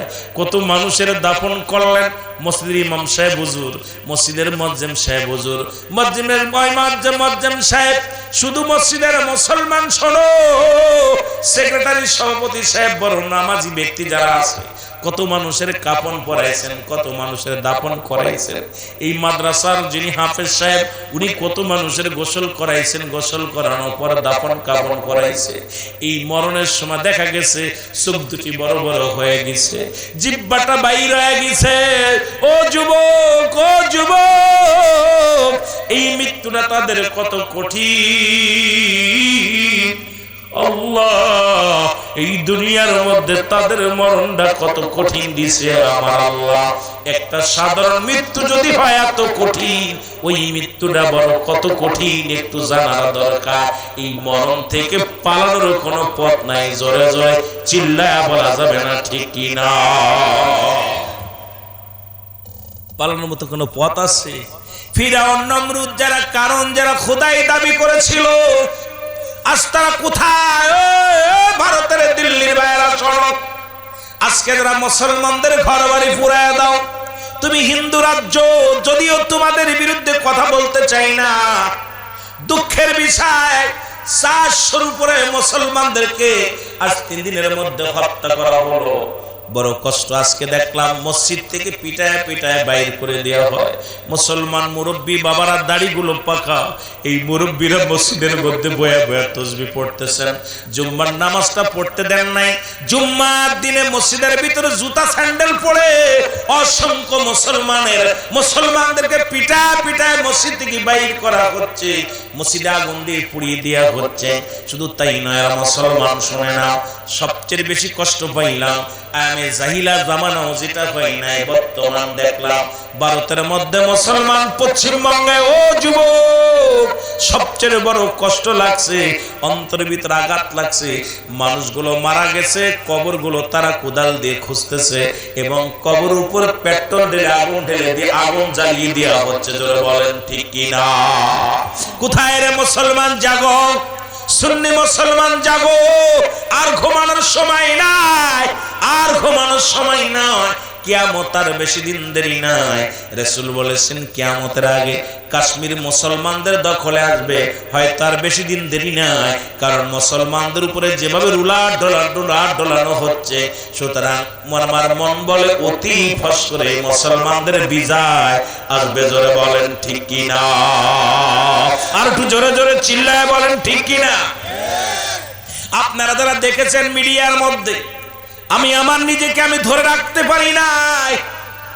অসংখ্য মা বোনদেরকে, এই জাতি এত নিকৃষ্ট জাতি, আর সেই বাংলাদেশে আমাদের ঘরের মধ্যে ঘর লাগায়া বসে আছি। আমি বলতেছি আজকে আমরা তাদেরকে বন্ধু বানাইলাম, খাবার দিতেছি, পড়তে দিতেছি, ভালোবাসতেছি, কিন্তু এই জাতি কত বড় নিকৃষ্ট জাতি যে মুসলমানদের নামাজের জায়গাটা পর্যন্ত পুড়ায়া শেষ করে দেয়, মসজিদগুলো ভেঙে গুড়িয়ে দেয়। শুধু তাই নয়, কবর থেকে কবর উপরে লাশগুলো, কঙ্কালগুলো উঠায়া আগুন দিয়ে পুড়ায়া শেষ করে দেওয়া হয়। মুসলমানদের বাড়ি ঘর লুট করে দেওয়া হয়। আর আমরা মুসলমান মসজিদে বয়া বয়া তাসবিহ টিপি। না না, আর সময় নাই। যেহেতু আজকে আমি আপনি কালেমা পড়েছি, ঈমান আনছি, কালেমা পড়েছি লা ইলাহা নাই কোন ইলা ইল্লাল্লাহ ওয়া কাল্লা সারা মুহাম্মাদুর রাসূলুল্লাহ, আল্লাহ পাকের প্রেরিত রাসূল বা বান্দা গোলামান নবী রাহমাতুল লিল আলামিন। সুতরাং মুসলমানদের দুইটা শক্তি, একটা শক্তির নাম হলো আমার আল্লাহ, দ্বিতীয় শক্তির নাম হলো মুহাম্মাদুর রাসূলুল্লাহ সাল্লাল্লাহু আলাইহি ওয়াসাল্লাম। জোরে জোরে চিল্লায়া বলা যাবে না মারহাবা? কষ্ট পাচ্ছেন আপনারা? দুইটা শক্তি মুসলমানের, একটা শক্তি হলো আমার আল্লাহ, দ্বিতীয় শক্তি মুহাম্মাদুর রাসূলুল্লাহ সাল্লাল্লাহু আলাইহি ওয়াসাল্লাম। আপনারা মানেন? কে কে মানেন? দুইটা অস্ত্র, একটা অস্ত্র আমার আল্লাহ। ইমানদারের কয়টা অস্ত্র? জোরে বলেন, কয়টা অস্ত্র? দুইটা অস্ত্র। ইমানদারের কোনো রাইফেল লাগবে না, গুলি লাগবে না, পিস্তল লাগবে না, ক্ষেপণাস্ত্র লাগবে না। ইমানদার যখন নারায়ে তাকবীর দিবে, এই যে একটাকে তাকবীর দিছে, বাতিলের বুকের ভিতরে কাফন শুরু হয়ে যাবে। যারা বলেন ঠিক কি না? কিন্তু সেই ঈমানই তো দরকার আছে। ঘুষখোর, সুদখোর আর জিনাখোর মৌলবীদের এখন গলায় আওয়াজ নাই, কারণ সারা বাংলাদেশ নয়, সারা বিশ্বে মুসলমান নির্যাতিত, আর বসে থাকার সময় নেই। জোরে বলেন ঠিক কিনা?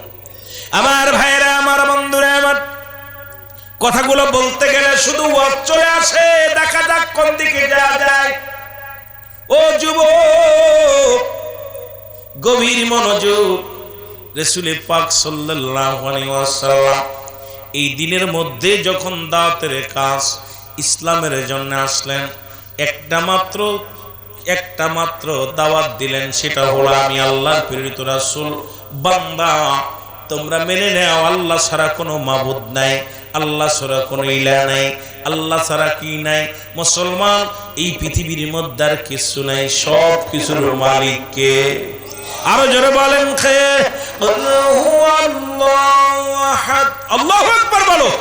আল্লাহুস সামাদ, লাম ইয়ালিদ ওয়া লাম ইউলাদ ওয়া লাম ইয়াকুল লাহু কুফুয়ান আহাদ। আল্লাহ বলে বান্দারে শুনে না, আমি আল্লাহ কয়জন? আর একটু জোরে বলেন কয়জন? আর একটু জোরে চিল্লায় বলেন আল্লাহ কয়জন? জাগের জাগের আল্লাহ অনেক আছে, যারা দেবতা পূজা করে, যারা মন্দিরে পূজা করে, যারা দুনিয়ার মধ্যে মানুষ পূজা করে। এই দুনিয়ার মধ্যে, পৃথিবীর মধ্যে যারা দুনিয়ার মধ্যে এগুলো পূজা করে, তাদের অনেকগুলো আল্লাহ। আল্লাহ কয় না না, আমি আল্লাহ এক। আল্লাহ কয়জন? আরো জোরে বলেন কয়জন? আল্লাহ কয় আমি আল্লাহ এক। আমি কাউকে জন্ম দিই নাই, কারো থেকে জন্ম নিই নাই। সুতরাং যারা মূর্তি পূজা করে তাদের আল্লাহ এক হতে পারে না। মুসলমানদের আল্লাহ হয় এক। কয়জন? আরো জোরে বলেন কয়জন? মুসলমানদের আল্লাহ কয়জন? মুসলমানদের খোদা কয়জন? ওদের খোদা সরস্বতী, মা দুর্গা, কার্তিক, হরিশপুর, কত কিছু। কিন্তু মুসলমানরা এক খোদায় বিশ্বাসী, যাকে দেখা যায় না। আমার আল্লাহ কয়জন? আর একটু জোরে বলেন কয়জন? আমার আল্লাহ হলো এক। সুতরাং পৃথিবীর মধ্যে মুসলিম জাতি আমরা যারা মুসলমান কালেমা পড়েছি, আমার আল্লাহ কয় বান্দারে শুনে নাও, আমি আল্লাহ এক। সূরা ইখলাস থেকে আমি ছোট্ট একটা কোরআনের আয়াত যেটা তেলাওয়াত করলাম, ছোট্ট একটা সূরা। আল্লাহ কয় বান্দারে আমি আল্লাহ এক, কাউকে জন্ম দিই নাই, কারো থেকে জন্ম নিই নাই।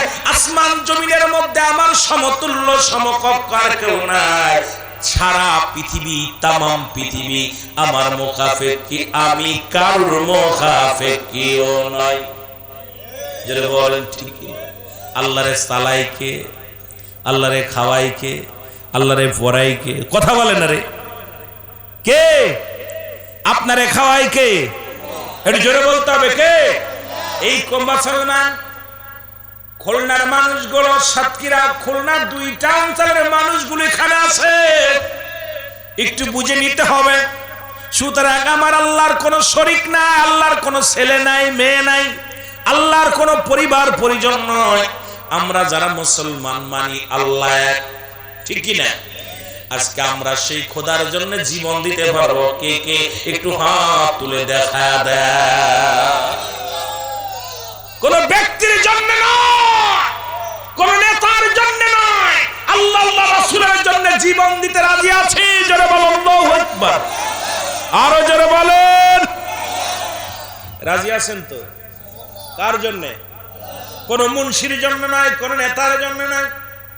আজকে নেতার জন্য, ক্ষমতার জন্য জীবন দিয়া দিচ্ছি, সব দিতে পারি, ইমানের জন্য মরতে পারি না। ইমানের জন্য যদি মরতে পারি, এই মরণটা মরণ হবে না, এই মরণটা হবে শাহাদাতের মরণ। যারা বলেন ঠিক কি না? আর তুই যারা বলেন, রাসূল ডাকতে বলেন সাহাবীরা রে, তোমরা শোনো আগামী কাল হুনাইনের যুদ্ধ হবে। খুব খেয়াল, যেটা আমি কবর হাসর দিকে যাইতেছিলাম, আলোচনা অনেক দিন ইমানের আলোচনা, কালেমা দিয়ে শুরু করছে আলোচনা, এই কালেমার মধ্যে রেখে সীমাবদ্ধ অনেক আলোচনা, একটার পরে ইমানই যে আলোচনাটা, এত লম্বা আলোচনা, কোরআন থেকে একটা আয়াতের আলোচনা করলে রাত কেটে যাবে, দিন শেষ হয়ে যাবে, আলোচনা ফুরিয়ে যাবে। কিন্তু আমার আলোচনা, আপনার আলোচনা, এই কোরআনের আলোচনা শেষ হবে না। আমার ভাইয়েরা, রাসূল বললেন কোথায়? হুনাইনের যুদ্ধ হবে আগামীকাল ফজরের নামাজ বাদে। কিসের নামাজ বাদে? কিসের নামাজ? ফজরের নামাজ বাদে হুনাইনের যুদ্ধ হবে। সাহাবীরা বসে আছে, রাসূল কার নামটা বলবে, নবীজি কার নাম বলবে, সাহাবীরা অপেক্ষা আছে, আমার নামটা বলুক, এরকম অপেক্ষা আছে। আজকে দেখলাম, আমি যখন বললাম আল্লাহ আল্লাহর জন্য কারা জীবন দিতে চান, দেখি হাত ওঠে নাই অনেকের। তারা কোন দলের মানুষ? দুঃখ পাইলাম, কারণ আল্লাহর জন্য জীবন দিবেন না, শয়তানের জন্য জীবন দিবেন। কার জন্য জীবন দিবেন? জীবন দিবেন আল্লাহর জন্য, আল্লাহর জন্য জীবন রাখবেন। হায়াত মউতের মালিক কে? রিজিক দৌলাতের মালিক কে? সব কিছুর মালিক হলো আল্লাহ। জোরে কোন ঠিক কি না? আল্লাহ তুমি রিজিক দাতা, নাম তাই রাজাক, সব প্রাণীকে দাও গুরুজি, দাও তাই খরাক। তোমার তরি তোমার গানে জেগে ওঠে ভরবে আনে, বিলে ঝিলে মাঠে রুজি পায় যে পাখির ছাড়া। মৌমাছিরা গুনগুনিয়ে যায় যে কাজে গান শুনিয়ে, পিঁপড়ারা পায় খুঁজে আহার কঠিন শ্রমে ময়দানে। আর কারণ এই মানুষগুলোরে আল্লাহ এত বড় ইজ্জত দিচ্ছে। আজকে অনেক মানুষ কর্মজীবী, অনেক মানুষ আপনারা কি করেন, কেউ কৃষক মানুষ, কেউ দোকানদার। যে বাড়িওয়ালা ভাই আমাদেরকে দুইটা খাওয়াইলেন, অত্যন্ত সুন্দর মেহমানদারি করলেন। আমার জরিদের বলে ভাই আমার আব্বা জান নাই, আমি ভানসালা খাই, আমার জন্য একটু দোয়া করবেন। আরে আমি দোয়া করব কি রে পাগল, শুনে নে, আমার আল্লাহ নিজেই কল কাসিম হাবিবুল্লাহ, দিন মজুরি মেহনতকারীরা হলো আল্লাহর বন্ধু। জোরে বলেন ঠিক কি না? আর একটু জোরে বলো ঠিক কি না? আল্লাহ কয় যারা মেহনত করে, ভ্যান চালক আল্লাহর বন্ধু, রিকশা চালক আল্লাহর বন্ধু। আমার কথা না, দোকানদার আল্লাহর বন্ধু, দিন শ্রমিক যারা গায়ের ঘাম ছড়ায় এরা আল্লাহর বন্ধু। মনের ভিতরে শান্তি লাগলো কথাটা বলার পর, কারণ যারা দুনিয়ার মধ্যে ঘাম ছড়ায়, যারা মেহনত করে, যাদের ঘা দিয়া ঘাম ঝরে, যারা শ্রম দেয় কঠিন শ্রমে ময়দানে। আর এই জন্য বলতেছিলাম আল্লাহ তুমি রিজিক দাতা, নাম তাই রাজাক, সব প্রাণীকে দাও গুরুজি, দাও তাই খরাক। তোমার তরিফ তোমার গানে জেগে ওঠে ভরবে আনে, বিলে ছিলে মাঠে রুজি পায় যে পাখির ছাপ। মৌমাছিরা গুনগুনিয়ে যায় যে কাজে গান শুনিয়ে, পিঁপড়ারা পায় খুঁজে আহার কঠিন শ্রমে ময়দানে। বান্দা যখন শ্রম দেয়, বান্দা যখন গায়ের ঘাম ঝরায়, আল্লাহ কইরে আমি বন্ধু বলে কবুল করে নিলাম। জোরে বলেন মারহাবা। আর একটু জোরে বলেন মারহাবা। কার কথা? কোরআনের কথা, আমার কথা না, আল্লাহর কথা। আমার কথা না, যারা এসির মধ্যে থাকি আল্লাহর বন্ধু নয়। এই এসির মধ্যে থাইকা আল্লাহর বন্ধু হওয়া সম্ভব নয়। ঘাম ছড়াও, ঘাম ছড়াও, কষ্ট করো, ভ্যান চালাও, রিক্সা চালাও, ক্ষেত খামারে কাজ করো, ব্যবসা করো, কষ্ট করো, বয়া বয়া খাবার কব আল্লাহর বন্ধু। ওরে বদমাইশ্বর, এইভাবে চলবে না, অলসতা করে চলবে না, অলসতা করে ইবলিসের ভাই হওয়া যাবে না। মেহনত করো, আল্লাহর বন্ধু হও। জোরে বলেন ঠিক না? আবার চিন্তা করেন না আপনাদেরকে আল্লাহর বন্ধু বানাইলাম তাই বলে আমার নামাজ ছেড়ে দিয়েন না। চিন্তা করতে পারে রিক্সা চালায়, ভ্যান চালায়, আল্লাহ তো কই জুরুজু যেহেতু বলছে যে যারা ভ্যান চালক, রিক্সা চালক, দিন মজুরিরা আল্লাহর বন্ধু, তা নামাজ কালাম আজ থেকে বন্ধু। যেহেতু বন্ধু হয়ে গেছে, বন্ধু হইলাম, বন্ধু হইলে তো আর বিপদ নাই, ঠিকই না? এরকম কিছু আছে না ভাই? আমার ভাইরা, আমার বন্ধুরা, রাহমাতুল আলামিন বলেন আগামী ফজরের নামাজ বাদে হুনানের যুদ্ধ অংশগ্রহণ করবে আমি নবী সাহাবীদের নাম ঘোষণা করলাম। সাহাবীরা দাঁড়ায় আছে কাতারে কাতারে, সাহাবীরা সবাই দাঁড়ায় আছে। নবীজি কার নাম বলবে? নবীজি এক নাম্বার উঠে বললেন আগামীকাল হুনাইনের যুদ্ধে নেতৃত্ব দিবে এক নাম্বার সেনাপতির নাম আমি হযরত হুযায়ফা রাদিয়াল্লাহু তাআলার নাম ঘোষণা করলাম। জোরে জোরে চিল্লায়া বলা যাবে না মারহাবা। সাহাবীরা বলে ইয়া রাসূলুল্লাহ, ইয়া হাবিবাল্লাহ, নবী গো, আপনি যার নাম ঘোষণা করলেন মক্কা মদিনা, ইয়া রাসূলুল্লাহ, ইয়া হাবিবাল্লাহ, তিনজন সেনাপতির নাম ঘোষণা করলেন। এক নাম্বার সেনাপতির নাম যারা ঘোষণা করলেন উনি তো এখানে উপস্থিত নাই নবী গো, তিনি মক্কা মদিনার সুন্দরী নারীর সঙ্গে আজকে তার বিবাহ, এই বিবাহ বন্ধনে আবদ্ধ হওয়ার জন্য বিবাহ করতে গেছি ইয়া রাসূলুল্লাহ, ইয়া হাবিবাল্লাহ। আমার নবীজি যখন শুনলেন একখানা কাগজ নিলেন, কাগজ হলো চামড়ার কাগজ, এই চামড়ার কাগজটা নিয়ে হাতে লিখে দিলেন হুযায়ফা রে, আগামীকাল ফজরের নামাজ বাদে, আগামীকাল ফজরের নামাজ বাদে হুনাইনের যুদ্ধ অনুষ্ঠিত হবে হুযায়ফা, আমি তোমার নাম লিখে দিলাম, এটি তোমার নবী রাহমাতাল লিল আলামিন। জোরে জোরে চিল্লায়া বলা যাবে না মারহাবা। মদিনা যাইতে পারলাম না, মদিনা দেখ আর জোরে বলেন মদিনা যাইতে পারলাম না মদিনা। আমি অসহায় তাই এত দূরে রই, বলো অসহায় তাই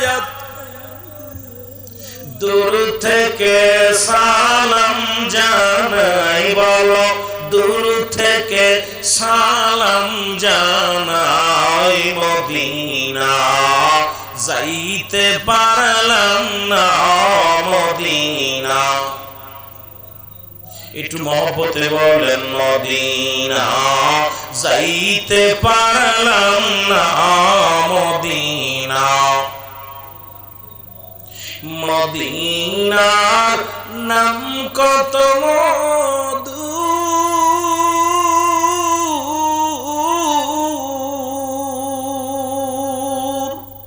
মদিনা আর যে কত দূর,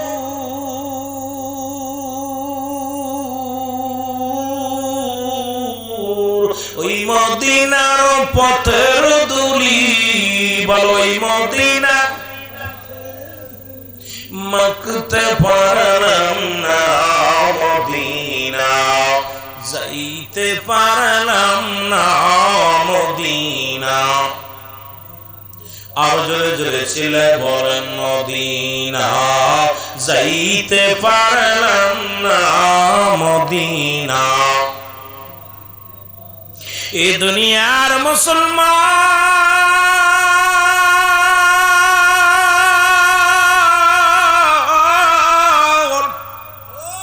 এই রহমতের নবীর পত্রখানা পাইয়া এর কথা তো যাই পারা দুয়াল্লাহু তাআলা রাতে যখন পত্রখানা আইলো, হুযায়ফা পত্রখানা পাইয়া রহমতের নবীর লেখা পত্রখানা সুমা লাগায় দিলেন। একবার সুমা দেয়, একবার বুকের মধ্যে নেয়, লইয়া পত্রখানা যখন পড়তে লাগলেন হযরত হুযায়ফা রাদিয়াল্লাহু তাআলা পত্রের মধ্যে লেখা, হুযায়ফা রে আগামী ফজরের নামাজ বাদে হুনাইনের যুদ্ধ অনুষ্ঠিত হবে, আমি তোমার নাম ঘোষণা করলাম। হুযায়ফা রে ইতি তোমার নবী রাহমাতাল লিল আলামিন। হুযায়ফা চিঠিখানা পাইয়া সুমা দিয়া লাফ মারে উঠিয়া বললেন, উপস্থিত ভাইরা আমি আর দাঁড়াইতে পারছি না, সময় দিতে পারছি না, কারণ আমার নবীজির পত্রখানা আমার হাতের মধ্যে পৌঁছে গেছে রে। এবার হুযায়ফার শ্বশুর এসে ডাকতে বলে, বাবাজি এ কার পত্র, কিসের পত্র? ডাকতে বলে, শ্বশুর বাবাজি শোনেন, এই পত্রখানা আমার নবী রাহমাতাল লিল আলামিনের লেখা পত্র। এই পত্রের মধ্যে লেখা আছে আগামীকাল ফজরের নামাজ বাদে কাফের সৈন্যদের সঙ্গে হুনাইনের যুদ্ধ অনুষ্ঠিত হবে। এই যুদ্ধের 1 নম্বর সেনাপতির নাম আমার ঘোষণা করেছে, সুতরাং আমার নবীজি আমাকে 1 নম্বর সেনাপতি বানিয়ে দিয়েছে, আমি আর একটা সেকেন্ড থাকতে পারবো না।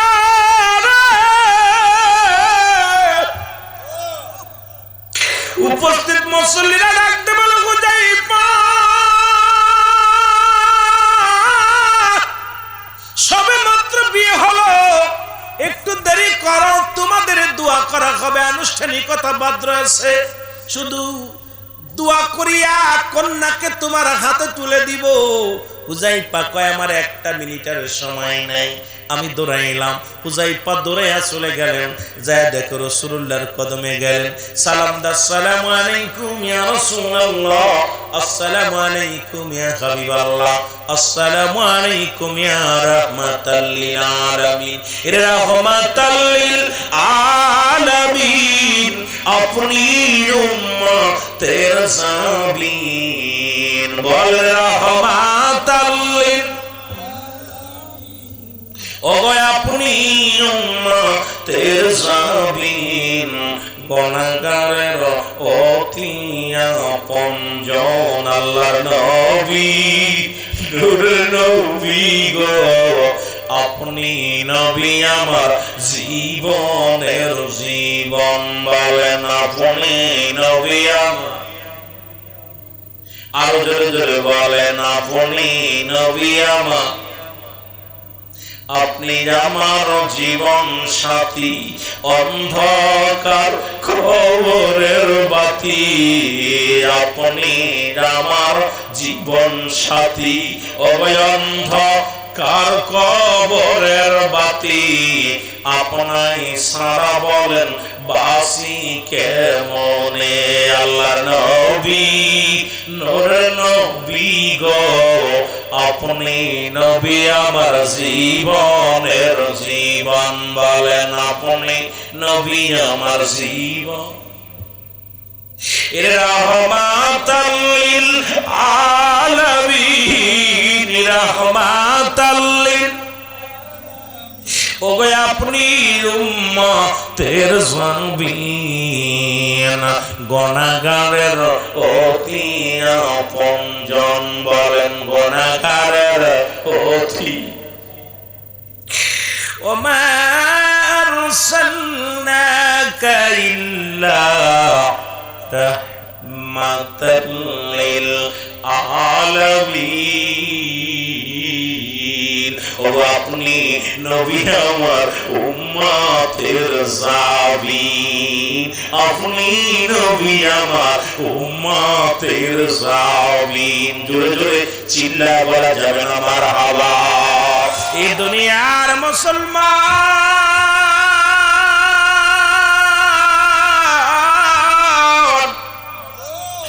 নবীজি ডাকতে বলা বুঝাই পারে আগামীকাল ফজরের নামাজ বাদে গো হুনাইনের যুদ্ধে সাহাবীদের নিয়ে রওনা হয়ে যাবা। দেরি করো না, তাড়াতাড়ি মালামাল গোছায় নাও। হুযায়ফা রাদিয়াল্লাহু তাআলা মালামাল গোছায় দিলেন।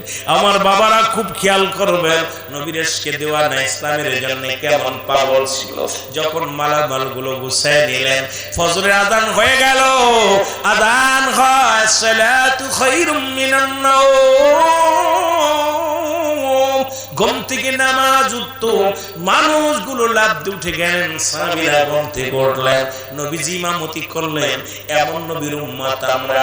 নবীজি ইমামতি করলেন, সাহাবীরা নামাজে নামাজ জামাতের সঙ্গে আদায় করলেন।